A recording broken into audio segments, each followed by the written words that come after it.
Welcome to Mathematical Methods for Physicists, lecture number 11 on the Riemann Zeta function.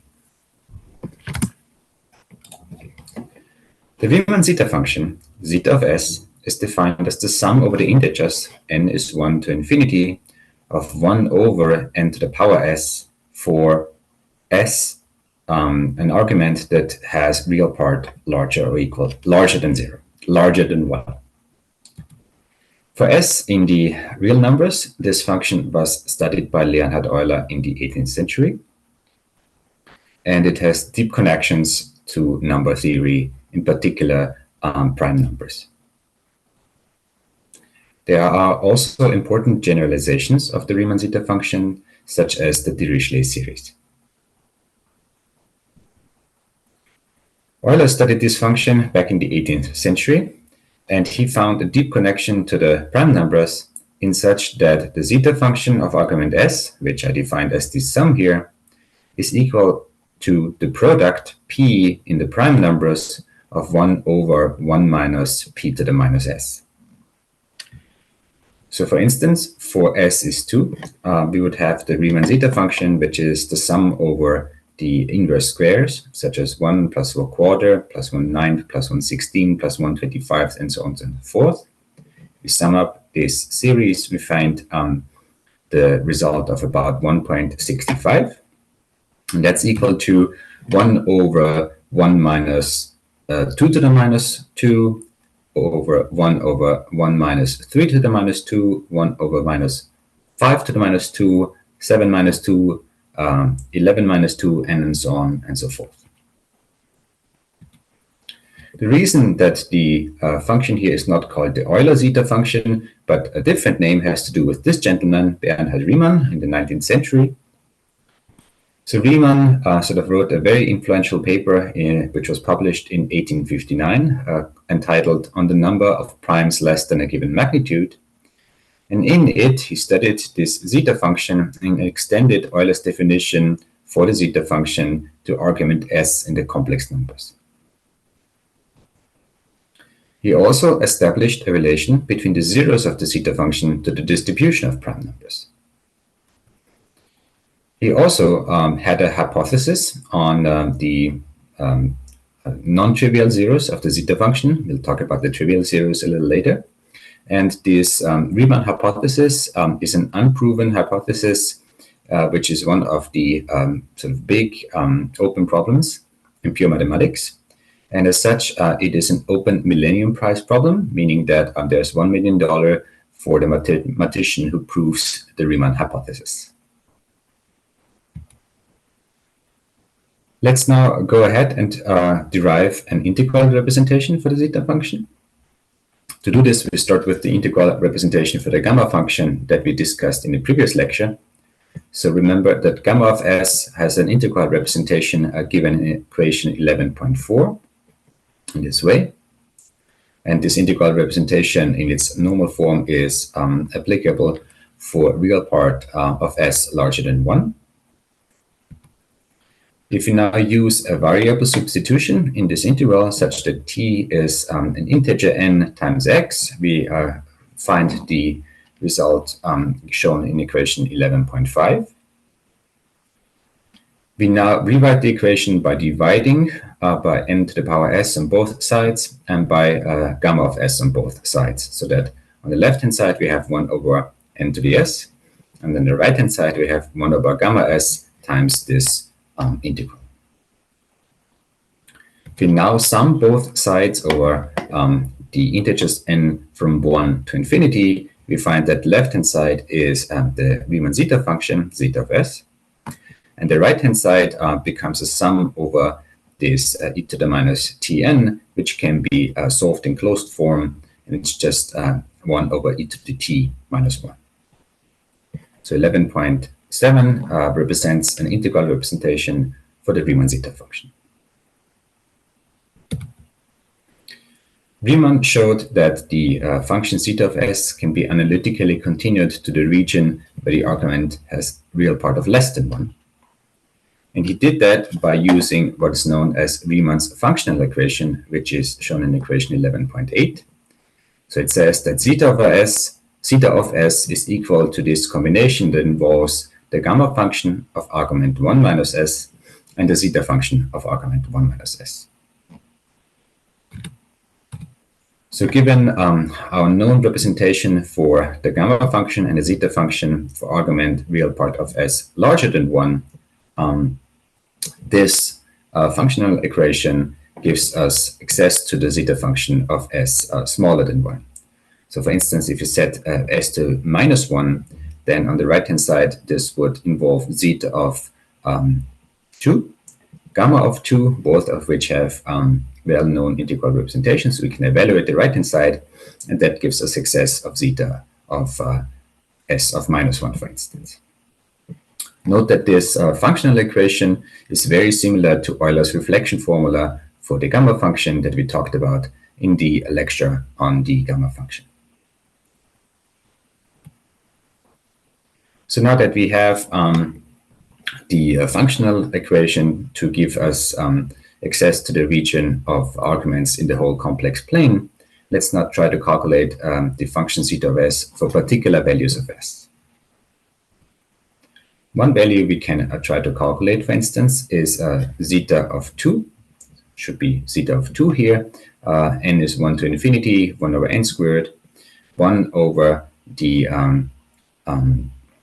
squares of the integer number, 1/4 plus 1/9 plus 1/16, and so on and so forth, which sort of sums up to this result here, 1.6449, and so on and so forth. To get an exact value for this zeta function of argument 2, we start with the derivative of the arcsine function. So arcsine of x, derivative with respect to x, that is equal to 1 over 1 minus square root of 1 over square root of 1 minus x squared. And we can do a series expansion of this binomial here in terms of the powers of x. So we find that this is equal to the sum n is 0 to infinity, binomial coefficient minus 1/2 over n times minus x squared to the power n. If we then integrate both sides of this equation, we get this series expansion for the arcsine function itself. Again, there's a typo here. This should be integral over 1 over square root of 1 minus x squared. And then on the right-hand side, we have now the integral of this function here, which brings us the 2n plus 1 argument in the denominator. So if we set x back to sine of t, we have trivially that the arcsine of the sine is equal to the argument. So we have t on the left-hand side. And same typo here, there is no 1 over 1 minus x squared. On the right-hand side, we have the sine to the 2n plus 1 power. Let's now integrate both sides over t from 0 to pi over 2. So then on the left-hand side, we get t squared over 2 evaluated from 0 to pi over 2. That's just pi squared over 8. And on the right-hand side, we have the integral of this sine to the power 2n plus 1. The integral over the sine can again be evaluated using the gamma function. So this is the result here. It's equal to square root of pi n factorial 2 times gamma of 3 over 2 plus n. We can use the recurrence relation for the gamma function to rewrite this as gamma of argument 1/2 plus n times 1/2 plus n. So if we do this, then we find on the right-hand side this result for the integral over the sines, square root of pi n factorial over 2n plus 1 squared times this gamma function here. And the left-hand side is still equal to pi squared over 8. Now let's insert the definition of the binomial coefficient. That's just gamma of 1/2 divided by n factorial gamma of 1/2 minus n. And finally, use the multiplication formula for the gamma functions that we discussed in the lecture of the gamma functions to show that this product here is equal to pi over sine of pi times n plus 1/2. And then we use the trigonometric identities to rewrite this combination of signs as minus 1 to the power n. So this completes the rewriting of the right-hand side over here. And what we end up with is that this sum here on the right-hand side is the sum of 1 over 2n plus 1 squared. And it's still equal to pi squared over 8 on the left-hand side. Noting now that zeta of 2 is the sum of 1 over n squared, we can split this sum into the even integers and the odd integers. So the even integers is 1 over 2 squared, 1 over 4 squared, 1 over 6 squared, and so on and so forth. This is 1 over 2n squared. And the odd integers is, of course, 1 squared, 1 over 3 squared, 1 over 5 squared, and so on and so forth. So this is 1 over 2n plus 1 squared, which is, of course, the thing that appears in our expression for pi squared over 8 up here. And now we note that in this sum, we can pull out the factor of 1 over 2 squared out of the sum, and the remainder is just 1 over n squared. So this first piece here is just a quarter of zeta of 2, which we started out with, and the remainder is just this sum over the odd integers. Now we sort of take this zeta of 2 over 4 on the right-hand side. We move it over to the left-hand side, and we get 3/4 zeta over 2. And we write this now to get zeta of 2 is 4/3 times the sum over the odd integers. Since we know the sum over the odd integers is pi squared over 8, we find that zeta over 2 is pi squared over 6, which is this expression 1.66644 and so on and so forth that we had evaluated numerically the sum before. Also, once we have the zeta function for one particular positive argument, so for instance pi squared over 6 for zeta of 2, we can plug this into Riemann's functional equation to get results for zeta of negative argument. In particular, for s is minus 1, we have zeta of minus 1 is equal to minus 1 over 2 pi, 1 over pi, sine of pi over 2, gamma of 2, and zeta over 2. So plugging this in, we get that zeta of minus 1, which by the way is 1 plus 2 plus 3 plus 4 and so on and so forth, is equal to minus 1 over 2 pi squared zeta of 2, or minus 1/12 if we plug in pi squared over 6. This seems completely counterintuitive, given that we sum up positive integers on the left-hand side and end up with a finite negative number on the right-hand side. But this is just another example of what happens if we do analytic continuation of a function into its sort of domain behind, if you want so, a divergence. There are other simple expressions for the positive even integers that we can calculate, such as zeta of 4 is pi to the power of 4 over 90, zeta of 6 is pi 6 over 945, zeta of 8 is pi to the 8 over 9450, and so on and so forth. We also find, for instance, from the Riemann functional equation that for negative integers, such as minus 2, minus 3, minus 4, and so on and so forth, the zeta function has to vanish identically. The only exception is s is minus 1, which we sort of used in our calculation before, where zeta has a finite value. So these zeros at the negative integers, except for minus 1, are known as the trivial zeros of the zeta function. Besides those, another property for a particular value of the zeta function is for s is 1, where we have that zeta of 1 is diverging, and that is the sort of harmonic sum of the integers. So 1 plus 1/2 plus 1/3 plus 1/4 and so on and so forth. This sum diverges, and that's the only pole of the zeta function. For 0, we find again a finite value using the functional equation, and that is again a sort of slightly counterintuitive result. We get zeta of 0 is 1 plus 1 plus 1 plus 1, so a sum over 1. And that evaluates to minus 1/2 using again Riemann's functional equation. Let me now talk about Riemann's hypothesis, which is that the only non-trivial zeros of the zeta function zeta of z have real part z of 1/2. I already alluded to in the beginning of this lecture that this is an open problem in pure mathematics. It's a Millennium Prize problem. It is also a Hilbert H problem. And there are many proofs or conjectures in mathematics that would basically be proofs if Riemann's hypothesis was proven correct. So there are many other things that are built on top of this hypothesis that automatically would sort of achieve the status of theorems once Riemann's hypothesis would be proven correct, which is one of the reasons that sometimes Riemann's hypothesis is said to be one of the most important open problems in pure mathematics.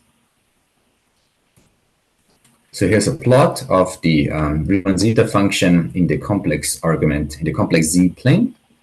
Real part of z, imaginary part of z. We have sort of talked about the value of zeta of 2, pi squared over 6. We have also talked about the values at 0 and -1. And here are our trivial zeros, -2, -3, -4. These are all sort of 0 here. And then in the complex plane, there are also some other special points where zeta of z is equal to 0. And those are found to be, for instance, here and further along this line. So the sort of hypothesis says that all the non-trivial zeros of zeta of z are all on this line here with real part of 1/2. That's basically Riemann's hypothesis. And of course, you can check numerically that is true for essentially all the zeros that we know about. But a sort of complete proof of this fact is still, of this hypothesis is still missing. Let me now talk about some of the asymptotic properties of the zeta function. So for logical argument, you can show that the zeta function zeta of s approaches unity. An important consequence of this is that if we sort of subtract unity from zeta of n, and we sum up over the integers n is 2 to infinity, so that's now the argument of the zeta function that is integer, we find that this sum evaluates to unity. This is also the case that this can be summed in closed form for the even and odd arguments separately. So zeta of the even arguments -1 sums up to 3/4, and zeta of the odd arguments sums up to 1/4. There are also a number of functions related to the Riemann zeta function. So for instance, we have the Dirichlet eta function, eta of s, which is defined as the sum over the integers from 1 to infinity of 1 over n to the power s times -1 to the 1 plus n. And this can be related to the Riemann zeta function as follows. It's equal to zeta of s times 1 minus to the power 1 minus s. Another function that's related to the Riemann zeta function is the Hurwitz zeta function, which is a generalization where instead of summing over the inverse integers, we sum over the inverse integers plus a shift q to the power s, and that defines the Hurwitz zeta function. Another related function is the polylogarithm function, denoted as Li subscript s of z, which is defined as the sum of 1 over n to the power s times z to the power n, and that's a generalization of the logarithm. The last related function I want to discuss has to do with the quantum mechanical eigenspectrum of Hamiltonians. Particularly if the eigenspectrum of the Hamiltonian is discrete, then we have eigenvalues denoted as e to the n, e to the subscript n, with n, for instance, 0, 1, 2, and so on and so forth. And we can define the spectral zeta function, which is now the sum over 1 over the eigenenergies e to the power alpha. This spectral zeta function is used, for instance, in formal quantum mechanics to obtain some exact statements about the spectrum of the Hamiltonian.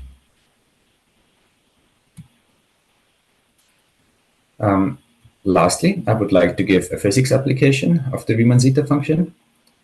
The application I have in mind is the quantum field theory calculation at finite temperature that often involves the zeta function.